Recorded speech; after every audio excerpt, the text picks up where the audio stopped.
Welcome to Useless Agent, your safe space from stupidity and the Maga's the Scary Clown Show. You are all fair game in the eyes of the wicked, and we see you. Here we go. Oh shit, motherfucker! Kenny Rogers! No! We suck again!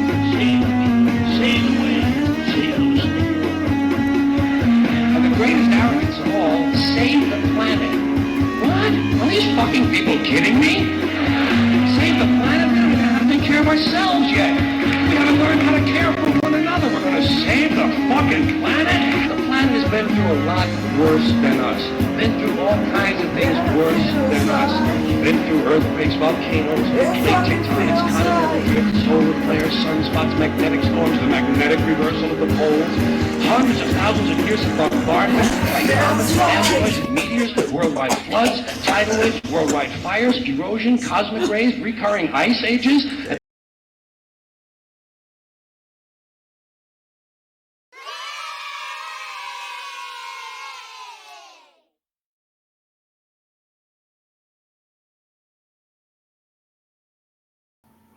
How's it going, my beautiful starflies? Let's go ahead and start that over. Yay! All right. So today is the 6th of January.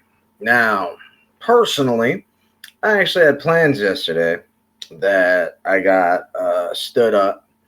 So, yeah, not really a great way to start off your or end your night, you know? So went on a date, not a date, but ended up getting totally ghosted and stood up. So I ended up going to the store and basically just having a blast. I decided to treat myself and basically take myself out. So since I wanted to go on this fucking trip, it wasn't necessarily a date. It's with someone I really enjoy spending time with. Maybe the feeling is not mutual. I don't know. I don't care anymore. Point is that I went from a huge moment of, I don't know, sadness, disappointment, all that fun stuff. But rather than just turn around and go home, I was like, well, how about we do something for ourselves? So we did. And I have kind of I don't like using the term, but it's another term for split personality. So basically, I go on and let my id go on and just run wild. I basically consider it like my id. So I let my id take me out. And sure as shit, got myself, I don't know if there's anything here I can show you. But yeah, I added some new collections to my video games. I got my mother and I some matching weed hoodies. Just made the most of it, and I'm a huge wrestling fan of old school wrestling, and I love my nephew very much, and my nephew always looks forward to playing a new video game with me. So I figured, why the hell not? Kid loves wrestling. I only have a PS3, so I went out and got 2K15 because it had Cena on it. So I figured Punk will be in this, and we can have some fun with that. My point is that if people are going to fuck you over and blow you off, and don't let that ruin your fucking day. Make it about yourself then, I ended up finding a store that sells mushrooms, sells gummies, but also psychedelic gummies. They also sell raw mushrooms. They sold what's it called? Some really great weed, which if you don't excuse me for a second, if you don't mind, because I'm gonna enjoy this shit. This is limoncello sativa. Now, I've had limoncello as an indica, so I never had a sativa.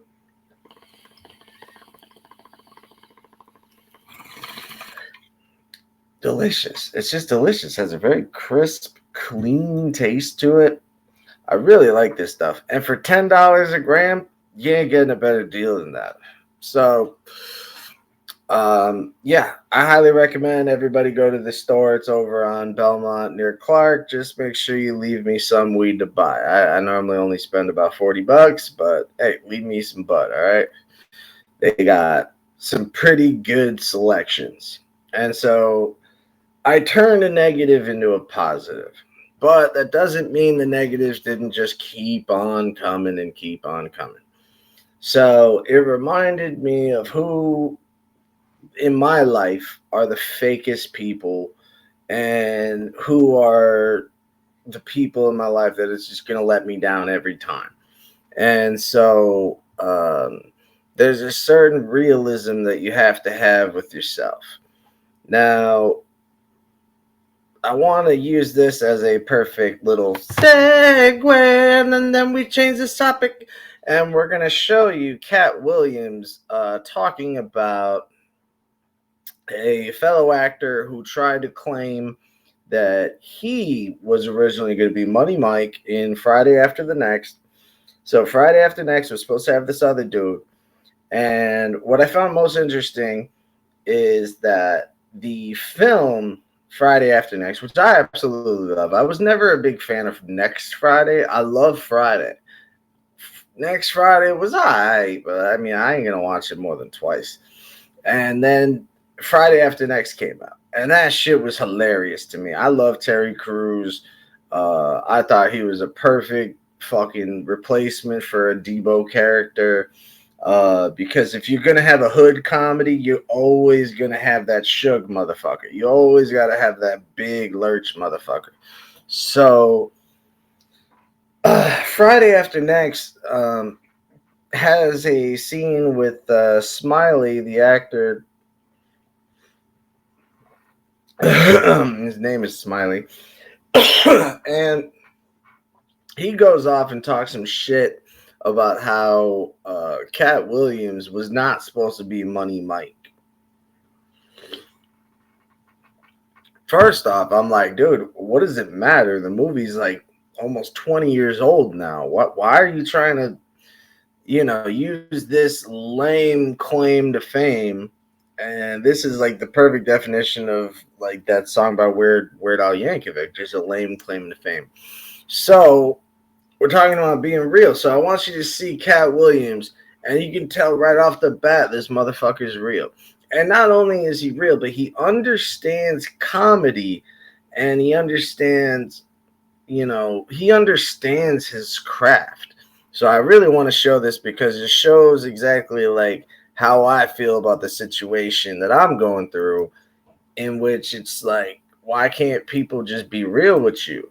Be real with me. Tell me something, and then I move on, and I won't talk to you again. You ain't got to worry about it. Just don't fucking, hold me on no string like I'm some fucking nobody, So I want to bring out this topic because the way he handles it, I think, is fucking phenomenal. In a way that he is almost insulting, but it seems like he has a damn good reason for it. And after so many people talking shit, I can't blame the dude for feeling this way. So let's listen to Cat Williams talking about Smiley, talking about how he was supposed to have the Money Mike job, which who gives a fuck? That was years ago. And that's why it resonates. And the reason I had to come is because you've made a safe place for the truth to be told. You know what I mean? Thank you. I appreciate that. And I have watched all of these lowbrow comedians come here and disrespect you in your face and tell you straight up lies. I'm talking about things that have never been heard in all of Black Hollywood. They feel comfortable sitting here and lying to you about it. You gonna set the record straight? Are you kidding me? You let Ricky Smiley sit here and you said out that mouth, you stole Friday After Next, the one I was I wish all of America fumbled a bit when that happened. And then he said some stuff that we haven't heard in 100 years in Hollywood. You ain't say nothing. This man told you he had Cat Williams' role. He was gonna be Money Mike. Wait. And Cat Williams was gonna be the Santa Claus. Now let's 3 quick points. You mean in Hollywood they cast a 5'5" black Santa Claus that weigh 145 pounds? That's your story. Your story is the Ricky Smiley that couldn't even do curse words because he had a Christian fan base. He was gonna play the pimp. Why you didn't ask him why has he played a woman in more movies than he's played a man? Well, I didn't know He shouldn't be able. You wouldn't let a athlete that been on steroids talk about one of the greats. Ricky Smiley can't act because Ricky Smiley can't act. He told you the story about when the movie came out. Where did he say he watched it? At home. He wasn't even at the premiere. You telling this man, you stole that. Oh, so he could get his name in the same sentence with a great one. It is sad. He was just that bitter when we were shooting it. He told everybody, it should have been my role. Everybody on the scene. Why do you think no cast member has ever said anything? He couldn't have played that role like you. I thought he was... Sir, no one... Why no... He was with KD? He beat up Terry Crews? Why nobody know this story? You talking about in Hollywood, they switched off roles. You take this and he... What? So Ricky Smiley knows this. It's because, well, why would he lie? I don't know why liars lie. But I can tell you this. We auditioned in Los Angeles. Yes. I was audition number 201.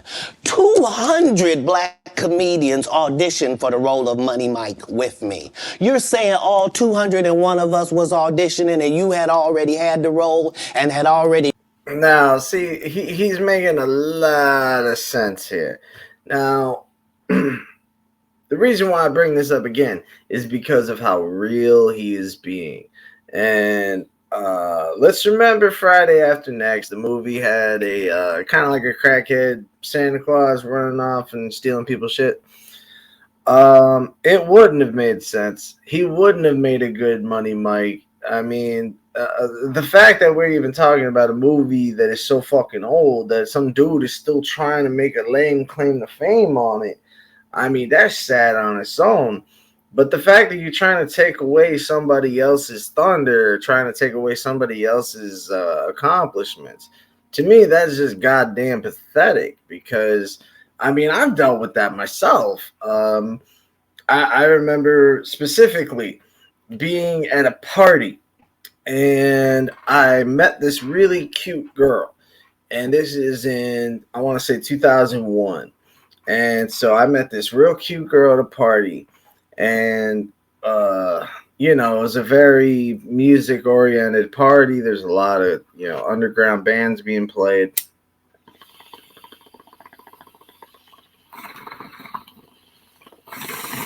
So she asked the question that pretty much every girl is going to ask you, you know, so are you in a band?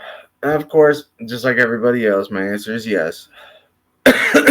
And so when she said, what's the name of your band?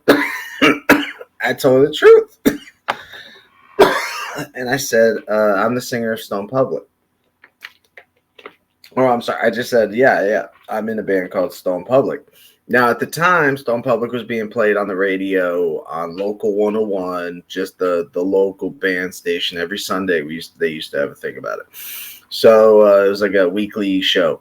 And we even had been interviewed by them. So here I am at this party, and the girl not only knows who Stone Public is, but likes the music, and then goes on and tells me that she met the singer.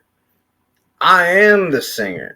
So right away, I couldn't help but stop and go, what do you mean? What do you mean? What do you mean you met the singer? And then she tells me that this guy who was the last member of our band that we had put in at the last second because we basically realized we needed a rhythm guitarist and I wasn't going to learn fast enough. So we got a lead guitarist to play a rhythm guitar for our band because he wanted to be a lead, but we already had a lead. So he ended up being the rhythm guitarist. Now, whether he felt slighted, whether he felt underutilized, that is all up to him. He even helped me write the refrain to the song, and also with the chorus. So it's not like the guy didn't help write the song. The guy has, every bit of my respect, or at least he had it. And then I'm being told by this really beautiful woman that I'm a poser and that I'm stealing from this motherfucker when those are my words, those were my melodies, that was my voice, and that was my work. And I literally I walked away because I didn't feel like I had anything to prove. I really didn't feel like I needed to prove myself. So I basically just told her certain shit that only a singer would know. And it was enough for her to, kind of question it. So she ended up, we ended up parting ways, but I remember never being so angry in my life. Just the fact that, dude, you did your own work. You did an amazing job, but you had to steal my work. You did a lot on your own. Just brag about your work. And in most cases, it's because the motherfucker doesn't have anything to brag about. Now, going along with the original title, you guys know I always do half and half. So now let's get into the Green Day and Rage problem. See, Green Day had recently played for the New Year's Eve party in, I think it was LA. And so when they played this, they, I guess, figured American Idiot was a appropriate song to play. It is. It does make sense to play it. We're in a very strange political time right now. And so he changed the lyrics from "I'm not a part of a redneck agenda" to "I'm not a part of your MAGA agenda." And for some reason, this was enough to strike a chord with every racist freak show that's on Fox News. And this is literally all they're bitching about is this little 1 second of a clip. This is about a 15-second clip, and only about 10 seconds are actually worth the actual point. So this is what they're freaking out about.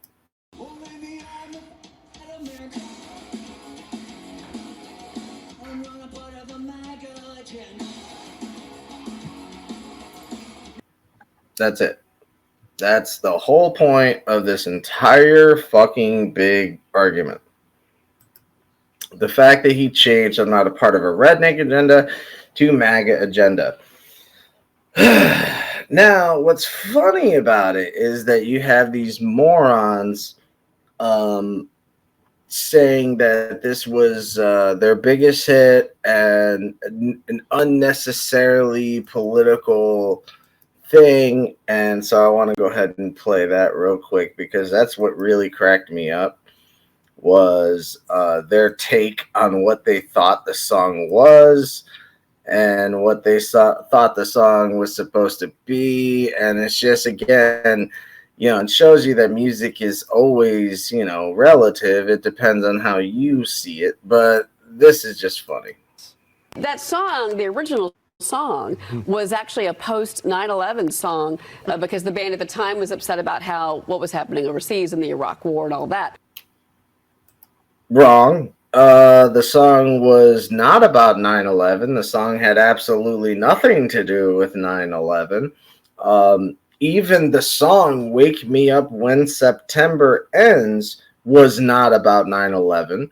The album itself didn't come out until 2004.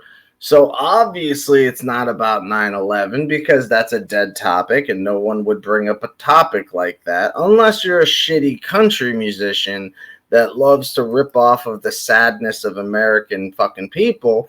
Those are the only people that have ever made fucking directly 9/11 songs. Country musicians. Those are the only people that have the balls and the lack of shame to sing about a national tragedy. and then collect all that money and fucking buy a new golden tractor that they've never drove in the first fucking place. I mean, let's be fucking real here. You got all these fucking wannabe country musicians, and not a single goddamn one is ever even from the country. They're usually from some rich suburb that gets confused for being a countryside because there is a countryside to that neighborhood. But, like, that's like saying you're from Winnetka in Chicago. Guess what? You ain't in Chicago because Winnetka is like the safest motherfucking place in the world. That's where they filmed Home Alone. You think anybody's going to get robbed in Winnetka? No. So shut the fuck up. You ain't from the street. You can spend all the time you want on the streets of Winnetka. You ain't even going to run into a person, let alone a motherfucking gangbanger. So shut the fuck up.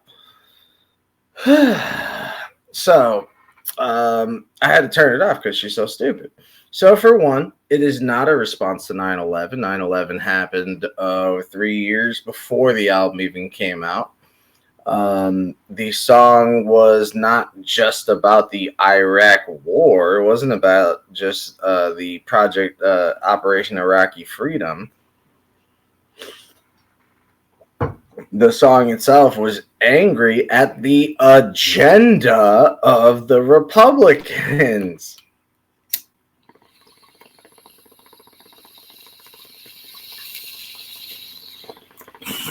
Damn, I did not feel this enough.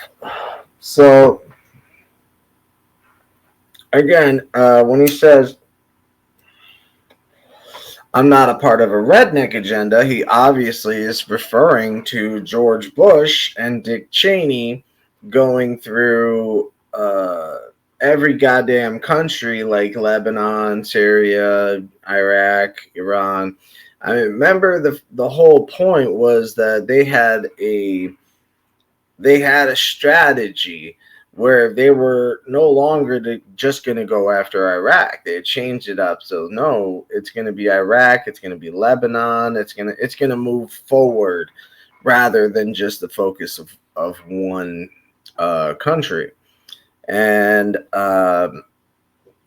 when she says that, the song was supposed to be a response to 9/11. Yeah, fucking 3.5 year response. They're kind of late on that.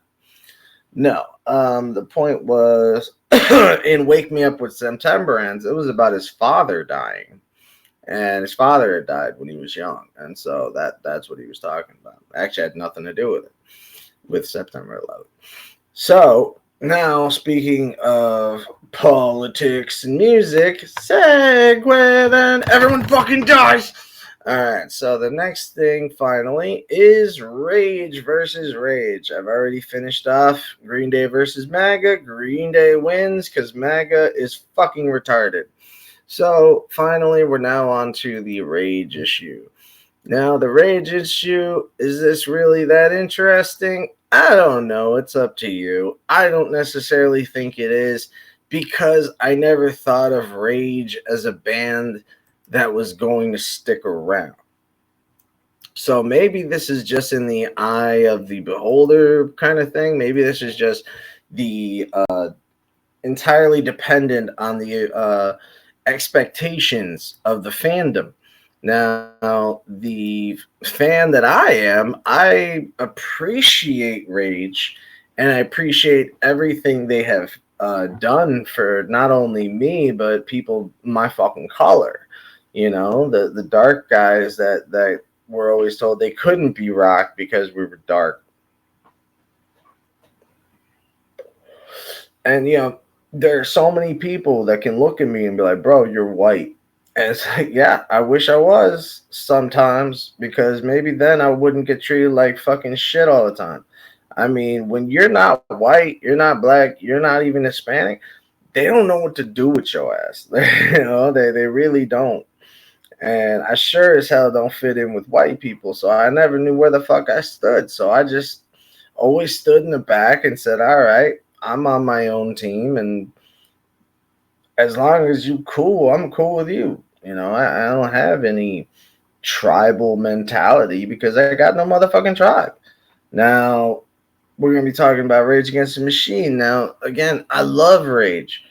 And it's another one of those situations where Rage was more of a meaning than it was a band, kind of like Tool. Another funny aspect of that is that we wouldn't have Tool without Rage Against the Machine. And they toured together in like 91. But the truth is that Tom Morello actually introduced Adam Jones to Maynard James Keenan, and then they hit it off and started Tool. So you wouldn't have Tool without Rage, but you wouldn't have Rage without Buzz from the Melvins. So the Melvins are like, I don't know, they're like this weird, they're like the oracle of bands. They without the Melvins and without Buzz, we probably wouldn't have Rage, Tool, System, and even Nirvana, because he introduced fucking Kurt to Dave. So there needs to be like a special award for people like him, people that manage to put all this great music into play. So in comes the issue of the Rock and Roll Hall of Fame. Now, to some, Rage has to be there at the Rock and Roll Hall of Fame. You've done way too much with your careers to just squander it. And that's one argument. So let's go ahead and let him talk, and then let me see what accomplished bands. This is a group that sold over 16 million records worldwide since their formation in 1991. The group, just a few short months ago, was inducted into the Rock and Roll Hall of Fame. But this is a band that has had a lot of internal issues throughout the course of their career. And now this brand new statement, just in moments ago, from drummer Brad Wilk, the band's founding drummer, makes it seem as though there are more internal issues afoot within this legendary rock band. He released a statement announcing the group's breakup, their retirement, if you will, saying the band will never perform live again, and he says that he wishes it wasn't this way. It's clear there's some sort of a disagreement going on internally, and we had signs just a few months ago when the band was inducted into the Rock and Roll Hall of Fame. You had the group's legendary guitarist Tom Morello appearing solo at that event, where he said that the group did have disagreements on even attending that induction, though he says personally he felt it was important. Now, over the years, there have been multiple issues with Rage Against the Machine either breaking up, disbanding, or going on hiatus. Okay, now I think that's a good enough amount. Because the issue here is obviously, do you guys think that Rage should have been at the Rock and Roll Hall of Fame? It's a good question, because personally, I would say hell no. Rage is not about awards. They are the Sex Pistols of their own generation. Honestly, if I had seen all the members of Rage accepting awards for, literally the Rock and Roll Hall of Fame now is no longer a respect given to those that have given us so much. It has now become just, hey, remember this? It's literally run by the company that makes Memberries. Because I remember someone asking me, they were on some stupid contest, one of those quiz shows. They called me, well, not like Who Wants to Be a Millionaire, but like some video kind of phone game. And so I guess they made me a lifeline. And so they called me to ask me, hey, who's the first black female entertainer to be in the Rock and Roll Hall of Fame? And naturally, I just said, put in Aretha Franklin. And then I hung up. Turns out I was right. But the reason why I was right isn't because I knew that. It's just because I know how they think. And the Rock and Roll Hall of Fame is a goddamn joke. The very fact that you don't have Joan Jett in there, but you're going to fucking put Dolly Parton. Dolly Parton herself said she shouldn't be in there. Kiss said that Tupac shouldn't be in there. Tupac gets fucking inducted by Snoop Dogg. Now, that's a whole nother story. Whether you believe that shit, whether he had something to do with his death, I don't know. But to me, it was about as insulting as seeing Hulk Hogan giving Macho Man the Hall of Fame. Because really, it's just no longer about respecting the art. It's just trying to say, hey, this band is old. Like, who fucking cares? What did they do? Now, when it comes to bands like Rage, they actually did shit. They actually had protests, activism. They actually did shit with their career. But, in 10 years, the Vines, Hives, White Stripes, and the fucking Strokes are probably going to end up in there in like the next 50 years. So, really, does anyone give a fuck about the Rock and Roll Hall of Fame, or are you guys on the side of the rest of Rage? Personally, y'all know where I stand. Let me know where y'all stand in the comments. Do you think that Green Day was wrong for doing a song that was already a political song and already anti-Republican and anti-dictatorship? And do you think that Rage should be in the Hall of Fame, or at least should they appear at the Hall of Fame? All right, so let me know in the comments, because it's actually really interesting to find out. So if you guys have anything to say, comment, questions, any criticisms, throw them my way. I'm in a good mood. All right, love you guys. Stay yourselves. Stay safe. Stay fucking peaceful. Stop bitching about life. Trust me, it sucks, and it's always gonna suck. All right, see you on the other side. Most of all, please stay cheesy, my Welcome friend. to Useless Agent, your safe space from stupidity and the Maga's Scary Clown Show. You are all fair game in the eyes of the wicked, and we see you. Here we go. Oh shit, motherfucker! Kenny Rogers! No! We suck again!